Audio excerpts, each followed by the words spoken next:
Olá, está no ar o Câmara nas Eleições 2014. Acompanhe a seguir as notícias desta edição.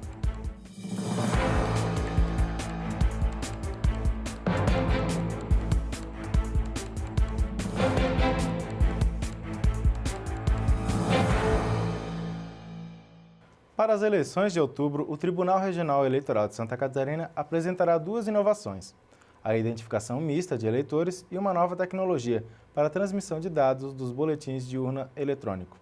Acompanhe agora a matéria produzida pelo TRE.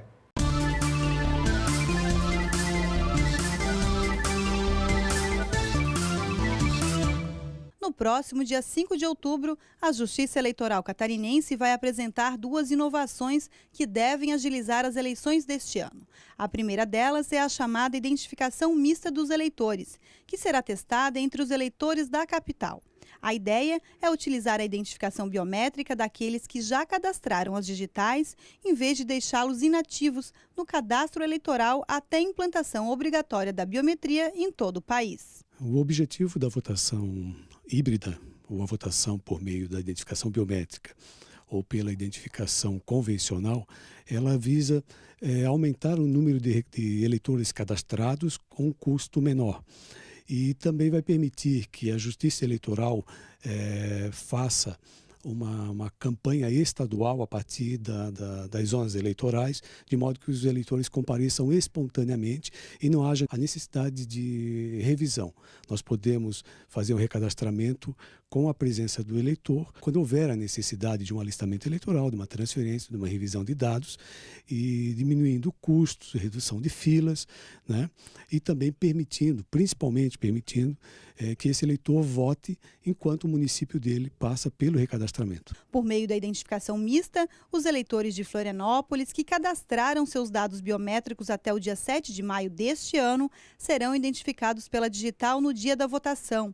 Ao todo, aproximadamente 34 mil eleitores da capital estão aptos a utilizar o novo sistema. A identificação mista ela visa potencializar a biometria, né? A biometria é um projeto que vem crescendo no TRE de Santa Catarina. Então, esses eleitores que compareceram e já cadastraram os digitais e a foto já vão poder votar e vão atuar até como divulgadores dessa tecnologia para os demais eleitores. O eleitor vota da mesma forma, né? O que muda é a identificação perante os mesários. Então, o mesário vai digitar o número do título e o sistema vai verificar automaticamente se o eleitor já tem a biometria coletada ou não. Se ele tiver a biometria coletada, o sistema vai pedir a digital, né, e vai permitir a identificação biométrica. Se o eleitor ainda não tem a biometria coletada, ele vai votar diretamente, como fazia da forma tradicional. Outro projeto piloto será a transmissão dos dados da urna via conexão direta entre o local de votação e a sede do tribunal em Florianópolis, sem a necessidade de transportar as mídias até o local de totalização dos votos. O JE Connect ele visa diminuir custos, né, das eleições. É importante porque a logística fica simplificada. A partir do próprio local de votação, há uma transmissão de dados e não há necessidade do transporte físico da mídia com os dados extraídos das urnas. Por meio do JE Connect, todos os boletins de urna dos 40 locais de votação do município de São José serão transmitidos utilizando equipamentos e infraestrutura dos próprios locais de votação. A gente coloca um pendrive num micro que existe no local de votação. Esse pendrive ele é um sistema que é criptografado e só funciona com um par de chaves que a gente também coloca no micro. Então, só nós temos essa chave privada e que mantém esses dados íntegros. A partir do momento que a gente monta o ambiente com um sistema transportador que também é nosso, exclusivo da Justiça Eleitoral, a gente cria uma que a gente chama de uma VPN, que é uma rede privada para transmissão de dados entre o local e o tribunal. A partir do momento que a gente coloca esses pendrives no equipamento da comunidade e usando a internet do próprio local, a gente cria uma conexão segura entre o local de votação e o tribunal, e faz a transmissão das mídias de resultado daquele local de votação. Por se tratar de projetos pilotos, a Justiça Eleitoral orienta que todos os eleitores de Florianópolis levem um documento de identificação oficial com foto no dia da votação. Já as mídias com os dados dos boletins das urnas de São José, após passarem pelo projeto piloto JE Connect, serão devidamente transportadas até o cartório eleitoral do município, seguindo a logística atual de apuração dos votos. Paula Gabiati para o TRE Notícias.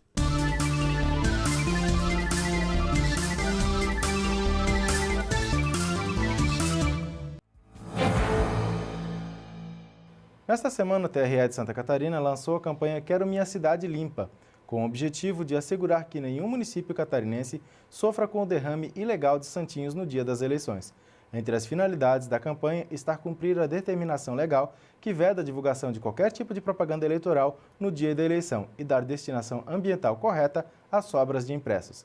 A iniciativa é da Corregedoria do Tribunal Eleitoral de Santa Catarina e está regulamentada em resolução do TRE. Um colecionador do Rio de Janeiro, aficionado por santinhos e jingles de campanha do passado, guarda vários materiais que remontam à história da política no Brasil. Assista agora a matéria da Justiça Eleitoral.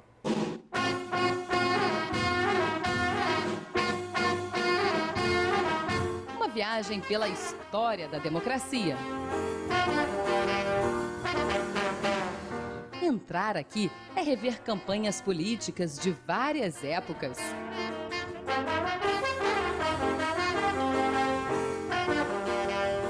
Todo este acervo, com milhares de objetos, pertence a Fernando França Leite, antiquário há 30 anos. A paixão por raridades despertou no professor de biologia o interesse pelas eleições e desde 1970, Fernando guarda tudo sobre o tema.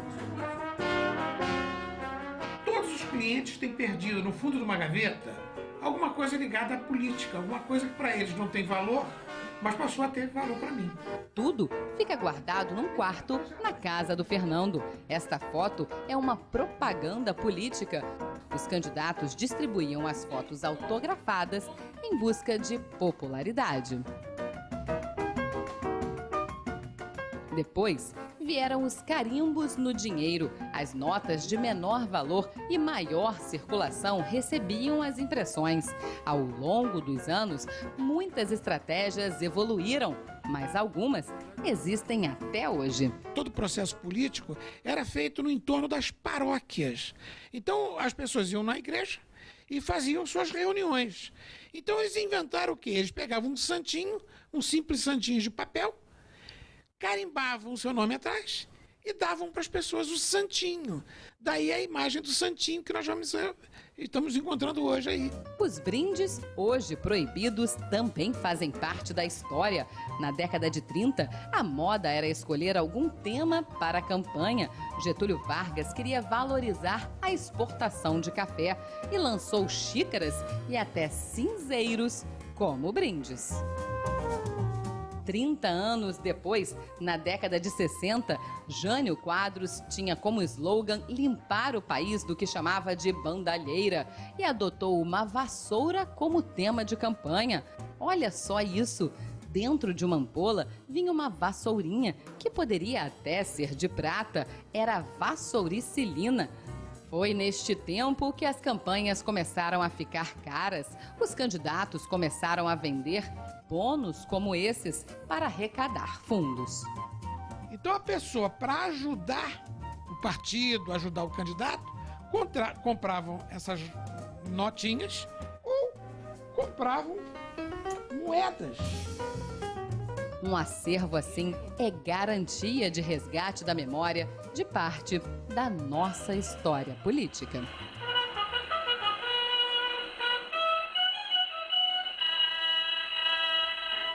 Na hora de votar, eu vou jangar, Jango é Jango, é o Jango Goulart. Para lembrar os 30 anos de movimento popular que reivindicou as eleições diretas e redemocratizou o Brasil e que ficou conhecido como Direta Já, o Arquivo Público do Estado de São Paulo apresenta desde abril deste ano a exposição Povo, Praça e Participação, 30 anos das Diretas Já. A mostra é uma parceria com a Fundação Padre Anchieta e o Memorial da América Latina. Acompanhe a matéria da Justiça Eleitoral.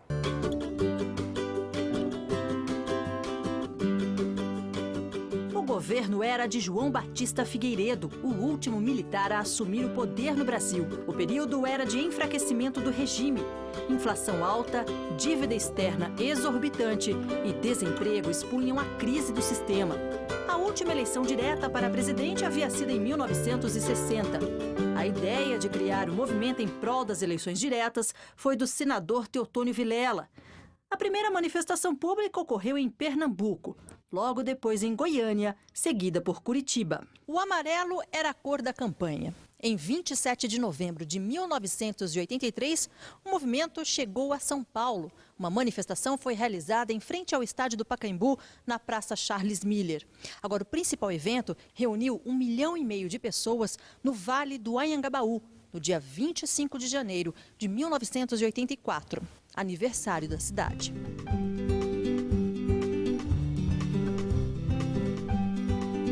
A passeata começou na Praça da Sé e foi até o Vale do Anhangabaú, onde a manifestação contou com a presença de importantes nomes da política nacional, como Tancredo Neves, Franco Montoro e Leonel Brizola. Tem que entender também que era um contexto que a única reivindicação não era só as diretas já. A gente estava no bojo de uma crise econômica muito grande, né? Um descontentamento, porque era um sistema muito autoritário, você não podia se organizar, fazer reivindicações.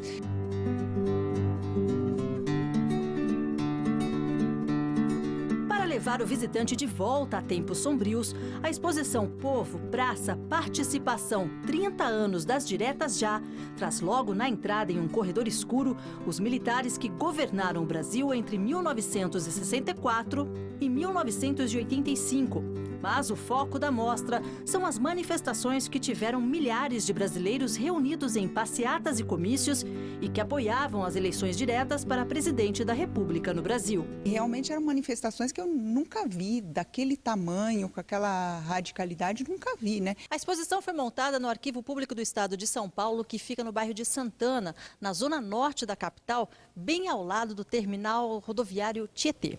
Aqui são guardados documentos de grande valor histórico e o mais antigo deles é uma carta ainda em papiro de 1579 que tem o nome de Sapateiro. E o Isaías Santana é quem toma conta aqui de todo o arquivo e também foi o idealizador dessa exposição. Que este ano, quando o movimento das diretas completam 30 anos, era importante reviver esse importante momento da história brasileira. Coincidindo também que é ano de eleições gerais. Nós planejamos e fizemos a pesquisa em algo em torno de 3 meses e fizemos essa mostra para a população de São Paulo e do Brasil. Para você, aqui nessa exposição, qual é o documento de maior relevância? Na verdade, é essa demonstração aqui do mapa do Brasil, que ele tem 2 dados importantes. O primeiro, a dimensão geográfica do movimento. Começou em Pernambuco e termina na capital de São Paulo. E, no segundo aspecto, a dimensão do envolvimento das pessoas. O processo começou com 100 pessoas e terminou com mais de 1,5 milhão de pessoas. Em menos de um ano, o país inteiro se mobilizou em prol do movimento das diretas já. O movimento das diretas já contou com o apoio de diversos artistas e até jogadores de futebol. O Sócrates, o Vladimir, né, que a gente vê nas entrevistas aqui, né, foram pessoas que tiveram uma identificação muito forte com o movimento, ficaram a cara do movimento, né? Entre os materiais utilizados na exposição estão os relatórios do extinto Departamento de Comunicação Social, painéis com fotografias, vídeos e documentos dos principais comícios pelas diretas já realizados em São Paulo. A exposição termina aqui neste espaço onde foram colocados jornais de várias partes do Brasil anunciando o fim da ditadura. Também aqui há uma das primeiras urnas do Brasil ainda feita de madeira, pronta para receber a cédula de papel. Apesar de toda a pressão popular, a campanha pelo voto direto para as eleições presidenciais acabou frustrada pela rejeição na Câmara dos Deputados da proposta de emenda constitucional, apelidada com o nome do autor, Dante de Oliveira. A gente sempre tem uma esperança, né? E naquele dia eu avalio que o Congresso Nacional virou as costas para o povo. O sonho da retomada do voto direto para a presidência só se realizou em 1989.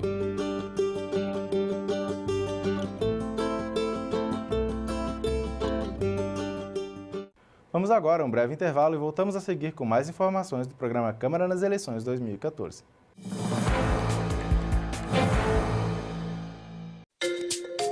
Eleições 2014, calendário eleitoral.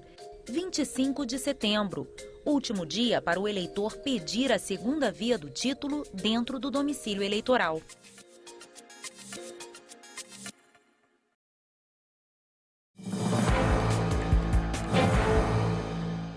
voltamos agora com o programa Câmara nas Eleições 2014. Participe do programa enviando sugestão de pauta ou questionamento para o e-mail comunicação@câmarablue.sc.gov.br ou pelo telefone 3231 1537. O tema de hoje é a reeleição, que, de acordo com a Justiça Eleitoral, é a renovação de mandato para o mesmo cargo eletivo por mais um período. No sistema eleitoral brasileiro, o presidente da República, os governadores de estado, os prefeitos e quem os houver sucedido ou substituído no curso dos mandatos poderão ser reeleitos para mais um único período subsequente, o que se aplica também ao vice-presidente da República, aos vice-governadores e aos vice-prefeitos. Os parlamentares, senadores, deputados e vereadores podem se reeleger sem número limite de vezes. E vamos agora a um breve intervalo. Voltamos a seguir com mais informações do programa Câmara nas Eleições 2014. Você sabia que pode contribuir para uma eleição mais transparente?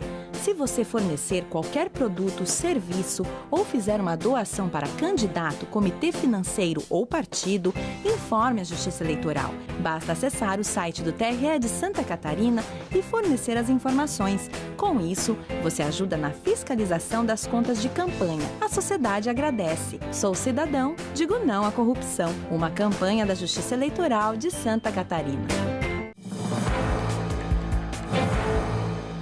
O programa Câmara nas Eleições 2014 fica por aqui. Amanhã estaremos de volta com mais informações sobre as eleições.